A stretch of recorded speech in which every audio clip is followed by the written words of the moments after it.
Yo, what's going on, Trojan family? What is up, and welcome to the USC LAFB show. I'm your host, Ryan Dyrud. Thank you, as always, for making this show a part of your day and your number one home for USC football coverage. A few days off. I was in New York running the Brooklyn Half Marathon. Any runners out there? Shout out. My first half marathon, got it done just under 3 hours. Not the best time, but for the lack of training I did, I was pleased, pleasantly surprised to finish under three. So if there's any runners out there, drop any half marathons you recommend. I don't think I'll ever push for a full marathon. Maybe one day we'll see, but I want to try to do a yearly half. So anyone out there know of any good ones? I've heard there's a great one in Napa I want to look at doing. Who doesn't want to run in wine country, drink some wine? But if you don't have any comment, would love to hear and check those out that I can add kind of to the list to potentially do. But anyway, so me and the family were in New York for 5 days or so. So a little time off. So I apologize for being away. Looks like USC kind of took some time off, at least recruiting. Obviously, the coaches are out on the trail, but no big recruiting news. So not a ton to really report anyway, which has been good since the unfortunate Xavier Griffin decommitment, which we talked about at length last time. So not really going to go too granular in recruiting. I'll probably do another episode of that here in a few days. That there are a couple guys swaying. I know Samuel Utu, the big interior offensive lineman now, is kind of trending towards Washington. It seems like USC has backed off of their pursuit of him. So maybe I'll touch on that a little bit later. But outside of that, not a ton of recruiting news as of right this second. Right now, the big news, as everyone knows, everyone's talking about, so I had to jump on and talk too, is this USC Notre Dame rivalry and the potential of it ending. If you missed it last night live, Tim and the Madman on our call-in show, almost 2 hours taking your calls. I haven't get a chance to watch it yet, but it looked like a very spirited, phenomenal show. A lot of opinions, so if you want to go check that out, it's live on our USC LAFB YouTube channel, which you're probably watching on right now, so you can watch that if you want to check it out. But I had to get on here real quick, just give my thoughts, because this is huge. I mean, this is the best rivalry in sports, in my opinion, hands down, because it's not regional. It transcends time. It transcends sport. 100 years, 95 meetings. The only time off has been World War II and COVID. Transcends conferences, obviously. Two have never been in a conference together. It's historic. It's what makes the game of college football beautiful. And to see it end would be heartbreaking, for a better way to put it. We've seen traditions end all the time, especially now with this new conference realignment. So it's not shocking that this day would maybe come, but it will be sad if it does go through. And the hard thing is you have to look at, right, there's kind of two sides. You can look at what's best for college football, and obviously I'm coming from the side of USC, not Notre Dame. You look at what's best for the game of college football and what's best for USC football. I still think there's a world where both of those can marry and you can get the best of both. It's going to take some changes. I don't think it's going to look like the way it's looked for the last 20, 30, 40 years, which is kind of what this report that went out from Sports Illustrated and Pat Ford kind of touched on. But I do think both sides can still marry in the middle of doing what's best for college football and still doing what's best for USC football. Obviously, the easiest solution to all this is Notre Dame joining the Big Ten. That's obvious, right? They're like pseudo in the ACC, but they basically get to have their cake and eat it too. I mean, they've kind of been on this pedestal of college football for a long time, and if you're Notre Dame, why would you not be? If you're going to get treated that way, if you can get the payouts from NBC, you can get the bonuses of being an independent versus splitting with your conference if you make the CFP, like, why would you join? Like, until they get penalized for either the schedule they play or not having to play within a conference, it would make no sense for them to join. None. So we can all sit here and hate it, which is fair. But if you're Notre Dame, you're never going to change. Why would you? So to me, USC is taking the stance of like, look, this game is important to our fans. It's important to our program. It's important to our players. It's important to our city. We value all that.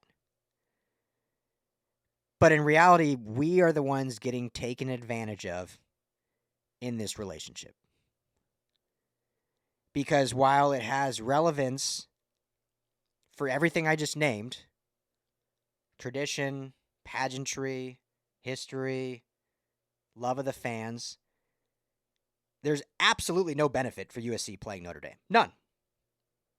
In terms of getting to where they want to be at the end of the season. And I know, and this is a reality. This is a reality right now. And I'm sure old USC fans will hate hearing this. You can get mad at me. You can get mad at Lincoln Riley. You can get mad at Jen Cohn, whoever you want to get. But I don't think there's anyone in the USC locker room, again, not at all saying they don't value the game and they want to win the game. But I don't think there's anyone in that locker room right now circling Notre Dame and saying this is like the most important thing this season, beating Notre Dame. No. They're circling January 4th or whatever day it is and saying, this is our goal. College football national championship. Nothing else matters. We got to get here. And we got to beat everyone in our way to get here. Notre Dame's on that path. And that's the one you want to have more than maybe some of the others. But in reality, you got to win 10 plus games to get here. That's all that matters. That's the reality. As great as this game is, as great as the tradition is, when you look at the program right now and what is going to bring that fan base truly back and bring in a new fan base that has been lacking, a newer, younger fan base that's been lacking, it's getting to that January 6th, 7th, whatever they always, now it's in February now, maybe, I don't know. You know what I mean. It's not like Michigan and Ohio State anymore, where it's, they circle and, Ohio State's coach almost lost his job and is probably still on the hot seat because he's lost, 4 in a row to Michigan, and yet they just won the national championship. It's just not like that, in my opinion. I don't even think it's my opinion. I think it's pretty factual. You can just feel it when the teams play. And that doesn't, and I don't want to portray this wrong. In no way does that mean it doesn't mean something more to the players and to the coach in that locker room. So I don't want to get that twisted and have everyone wanting to light pitchforks and go to Lincoln Riley's house. Absolutely, I think that game means a little bit more. But at the end of the day, all that really matters is the college football playoff and getting the national championship. That's all that really matters. And so when you're USC, and now you're looking at what you have to do to get there, you're looking at the challenging conference schedule you play, you're looking at how many games you have to play. What is the benefit right now of playing Notre Dame? And if it's just tradition and pageantry, is that enough to make it worth it? Now, I would say yes, it still is. Because that's what makes college football what it is. And until it truly is just a sub-league of the NFL, a training ground for the NFL, we want to try to grasp onto something that still makes it collegiate football. And this does that. But I think you can do it with some different parameters, which USC, we've confirmed by other sources, offered a 1-year extension, basically with the intention of signing a long-term deal, but this one-year deal gives them time to really hash out because USC wants to potentially move the game around, have flexibility to have it in the beginning of the season, basically not be locked into every other year, home and away. When it's in South Bend, it's in October. When it's in LA, it's the last game of the year. Being able to shift it with their schedule based on kind of opponents matched up, right? Like you get your Big Ten schedule, and you can kind of decide, okay, well, let's play Notre Dame like week 2. And then this season, play them. Let's open the season against Notre Dame. Okay, we can do maybe a neutral site for this. And it's never going to be perfect. Unless Notre Dame joined the Big Ten. It's never going to be perfect. But I think that it keeps the rivalry alive. It keeps all the pageantry. Yeah, you might not have as much if you have a couple neutral sites. But as long as you keep still home and away, and then maybe a neutral site every third or fourth season, then home and away, I think that's enough to save it. And I really do think it gets done. So I think I'm not saying this is all like smoke, but I think all the outside noise is perpetuating that USC is trying to cancel this game, running scared from Notre Dame. When in reality, I think it's a negotiation. They're on the schedule this year.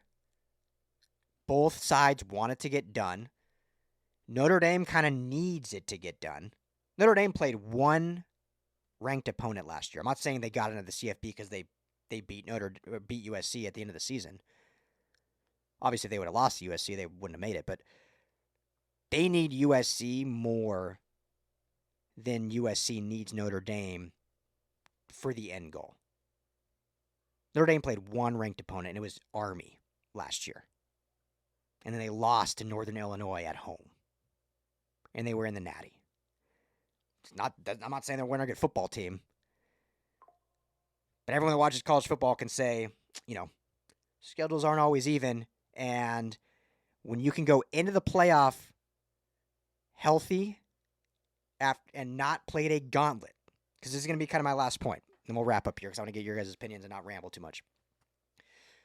Because everyone will always say, this is what I'm getting, to be honest, a little bit, not tired of. I don't want to sound disrespectful, but I just don't think it's relevant. I'll say that. And I'm not even defending Lincoln Riley. This has nothing to do with Lincoln Riley. But everyone always brings up the Pete years. Pete would have never ran away. Pete's not scared. They would have played everyone, anyone. That's true. I agree with that. The game is so different now. You cannot compare it to that anymore. And besides all the off the field NIL stuff, we've talked about that ad nauseum. Let's just go with this simple fact. During the Pete Carroll years, you played a maximum of 13 games. 13 games. You played your 11 regular season, your one conference title, which I think was the end of the Pete years, but the Pac-12 made it, so it was just a winner. There wasn't even a conference title. I can't remember when that merged and then changed back, but anyway. Typically 11, one conference title was your 12th game, and then whatever BCS game you made that was deemed the Natty or not, or the Rose Bowl, that was your 13th game, kaput. Now you play 12 regular season, the conference title is your 13th game, and then depending on your seeding, you play 3 or 4 more games. So you potentially play a 17-game NFL season, essentially. If you play in the Natty, that's your 17th game. Unless you had a bye, it's your 16th game. So, Notre Dame doesn't have a conference title, so they already have one less game, right? So they have their 12 games, they're done. Season's over. More often than not, they play a much softer schedule. So let's not even talk about wins and losses. Let's just talk about the toll it takes on your players mentally, physically, and how many players can make it that full season healthy. So Notre Dame gets a less game, lesser opponents, so they're fresher, healthier, go into the playoff then. Why would you, as USC, know you have to play another game, most likely, a conference championship game, play a Notre Dame team who's a good football team, regardless of if they have a lesser schedule. Notre Dame's a good football team. They're always going to be good. Morgan Freeman's a great coach. Coach Freeman. When you can have a lesser team that kind of gives you the ability to rest some guys, really savvy up, especially if it's whether it's late in the season or early on, get guys healthy again, or you're just going to throw right into the gauntlet again, play Notre Dame, and then guess what? A week later, you have your conference title game, and after the conference title game, depending on your seeding, you're going to the playoffs right after. It's like it's just bad business. It doesn't make sense as a football coach to want this. It's not running away. It's just like playing the odds. Am I going to make it healthy or not? So that's why, in order to preserve the game, which I really 100% believe USC and all the powers that be want, but you want to have scheduling flexibility. Like, we don't want to play Notre Dame in the last weekend of November before we're then going to go have to play Ohio State or Oregon in the conference title. We'll play Notre Dame in September, kick the season off, kind of get our roots, see where we're going. We get the rivalry, get the pageantry. I don't think that is a bad thing at all. Like, from Notre Dame's side, they almost need to play USC later so they can have that potential quality win on their resume. USC doesn't need that, nor should they want that. You got to go UCLA, Notre Dame, and then conference title? Oregon, Michigan, Ohio State, whoever it may be, Penn State, and then go to the playoff? No. So, I think it gets done. I think ultimately Notre Dame realizes USC has the upper hand. USC may get blamed as this bad guy because, that's the way college football is everyone's against USC, which is great. USC should want all that smoke. USC fans, take all that smoke. Absolutely. At the end of the day, USC has the leverage in this. And I think they're going to get their way because Notre Dame needs USC. And so ultimately, I don't think this series is going anywhere. This game means too much for college football. Both sides know that. Both sides realize that. But I just think moving forward after this season, we'll see schedule flexibility. We'll see home and away flexibility. Doesn't mean this game will never be played in its current format at the end of seasons, but I think that it'll have that ability to be that kind of opening game, week 2 game, which is good, which is great, right? USC Stanford used to always play, week 2? Didn't make it like less of a rivalry because it happened week 2. Just as great. So that's what I think happens. I think right now it's a lot of just outside noise. Everyone hating on USC. Everyone wanted to barrel down on Lincoln Riley and all these narratives about him always wanting to run away. It's wild to me. I think he's been kind of unfairly judged and criticized by unfortunate timing of events, right? Like he kind of valued Oklahoma in the Big 12, and then when they joined the SEC, he leaves. So everyone said, oh, he was scared of the SEC. I think that was just like unfortunate timing. The whole LSU-USC game, it's documented. LSU wanted out of that game, not USC. USC maybe said, like, well, yeah, well, if we can get an opponent, like, we're not going to, like, fight you on it. Like, we have to play you. But it was LSU's side that wanted out on that, not USC. But it somehow always is Lincoln Riley wanted out of that game. And that's just not true. USC went to the Big Ten. They were the pioneer in moving to the Big Ten. And then Oregon and Washington were the ones that really killed the Pac-12. USC obviously was the most powerful program in the Pac-12, and you lose your king or queen on the board, it's hard to make up for it. But they get the full downfall when in reality it was a lot of behind-the-scenes stuff of the Pac-12, and then ultimately Oregon, Washington, and all the other ones kind of following suit and going. But that's a whole other conversation. Anyway, let me know your guys' thoughts. It's the talk of the town, but ultimately, this is just my opinion. I don't fear the game is going away. I think it'll be around. I just think it's going to look different. It's going to be shuffled a little bit moving forward after this season. So regardless, this year, enjoy it. October in South Bend. I hope to be there. I can't wait. Hopefully we get out of this 2-game rut that we've been in and see this team get back to where they should be.